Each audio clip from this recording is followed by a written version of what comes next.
एकादशी माता की कथा।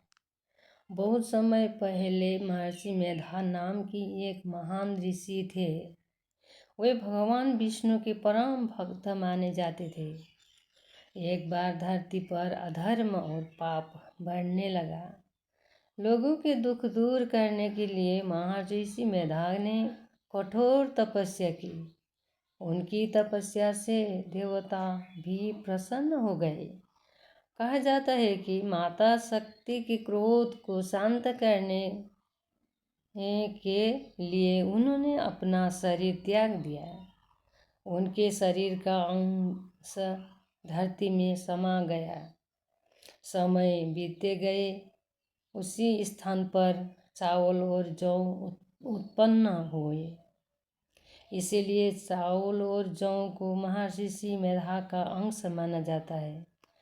जिस दिन यह घटना हुई उस दिन एकादशी तिथि थी। तभी से एकादशी के दिन चावल न खाने की परंपरा शुरू हुई।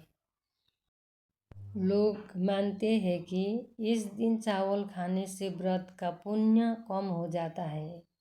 इसीलिए भक्तजन फलाहार और सात्विक भोजन करते हैं।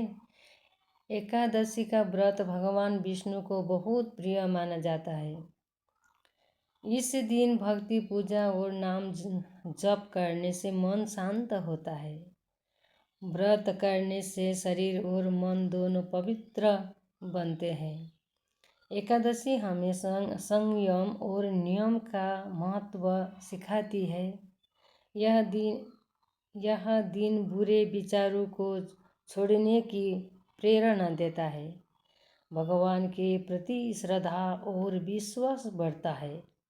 कथा हमें सिखाती है कि त्याग और भक्ति सबसे बड़ा धर्म है।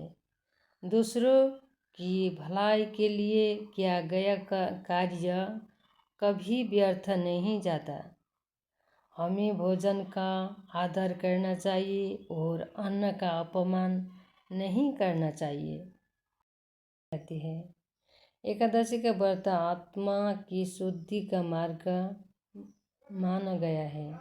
इसीलिए भक्त श्रद्धा से एकादशी का व्रत रखते हैं और भगवान विष्णु की पूजा करते हैं।